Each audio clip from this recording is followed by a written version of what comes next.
Mana dalani egasi akamiz kameraga tushishdan hijolat bo'lib ketib qolyapti. Maxsus chaqiruv bilan akamiz dala maydoniga keldik. Shunaqa shudgorlangan, begona o't bosgan dala ekan.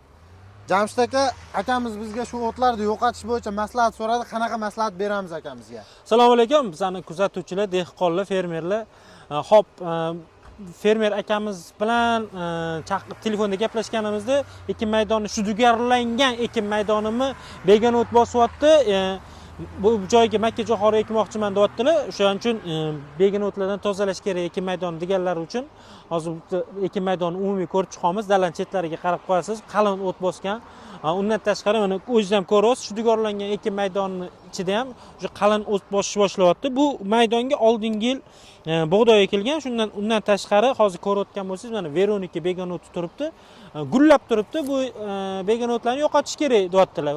Gerbitsidni sepib, quritib tashlash kerak deyaptilar. Xo'p, bizi bu ekin maydoniga glifosat ta'sir qiluvchi moddali dorimizni, glifosat preparatimizni, gerbitsidimizni, hamma o'tlarni qiruvchi universal vositamizni tavsiya qilamiz.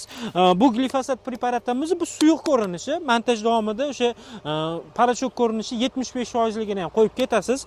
Xudo xolisa o'sha glifosat preparatlarimizni mana shu ekin maydonlariga beramiz. Shu bilan birgalikda o'sha boshlang'ich sepayotgan paytdagisi va undan keyin etiklik sep bo'lgandan keyingi holatlarni ham postli qilib ko'rsatamiz. Xudo xolisa natijalari bilan o'rtoqlashib boramiz. Undan tashqari yana qo'shimcha ma'lumot sifatida aytib o'tib ketaman. Akamiz kelganimizda mana bu ekin bug'doy ekin maydonimga nima berishim kerak degan ma'lumotni aytdilar. Hozirgi kunda ko'p savollarga ko'p murojaatligi sababchi bo'lgan o'sha mashhur noso'y dorimiz Lovo Gold preparatimiz to'g'risida ma'lumot berib o'tib ketamiz.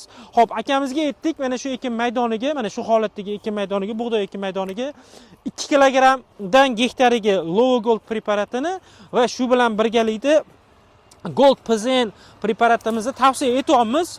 Xudo xolisa sepgandan keyin sepish jarayonlarini bitta video qilamiz. Undan tashqari sepgandan keyingi 10 kun 15 kunlik natijalarni ham ko'rsatib boramiz. Mana shu ekin maydoniga xudo xolisa 2 kilogramdan Lovo Gold preparatimizni sepishni mo'ljal qilib turibmiz. PZNdan qancha beramiz aka? Gold PZN. Gold PZNdan endi o'zi 1,5-2 litr hisobida gektariga. Endi Lovo Gold bilan birgalikda qo'llash xohlashyapti. Shu uchun 1 litr Gold PZNga to'xtaldik, 2 kilogram Lovo Goldga to'xtaldik. Xudo xolisa mana shunday proporsiyalarda beramiz. Natijasini shu dehqonlarimizga, fermerlarimizga havola qilamiz. Endi Jamshid aka, glifosat bo'yicha xo'p, ma'lumotlarni bersak, glifosat bog'larning ichiga xo'p, qanaqa joylarga qo'llash mumkin, qanaqa o'tlarni yo'q qiladi, shular haqida ham tushuncha berib o'tsangiz. Buni professional agronomlar ham, ko'pchilik dehqonlar ham, professional dehqonlar ham buni bilishadi. Glifosat ta'sir qiluvchi moddali preparatlar bog'dorchilik yo'nalishida bo'ladimi, ochiq maydonlarda bo'ladimi, hamma begona o'tlarga birdek ta'sir qiladi, yaxshi ta'sir qiladi. Buni endi alohida to'xtalib aytib o'tish kerak. Gektariga 3 litrdan 6 litrgacha ko'rsatib qo'yilgan suyuq ko'rinishda.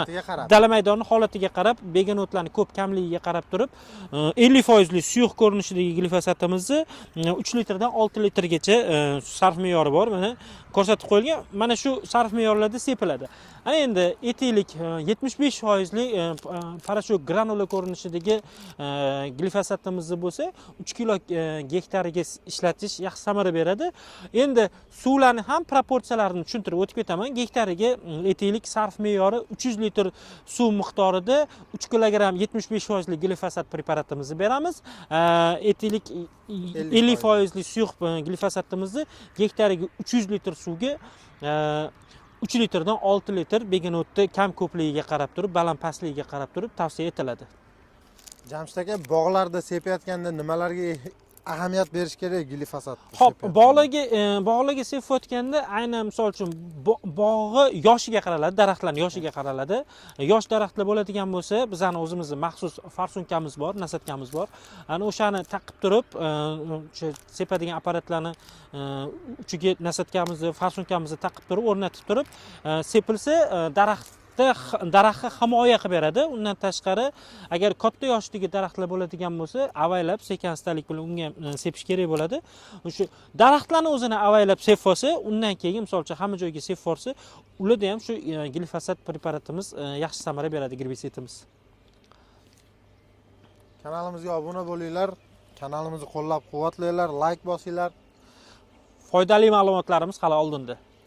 Glifosatni ham xudo xolasa videolarini ko'rsatamiz. Bug'doy dalasiga Lovo bilan Gold Pizenni sepilish jarayonlarini ham xudo xolasa ko'rsatib o'tamiz. Tez orada ko'rsatamiz. Sog' bo'linglar, salomat bo'linglar.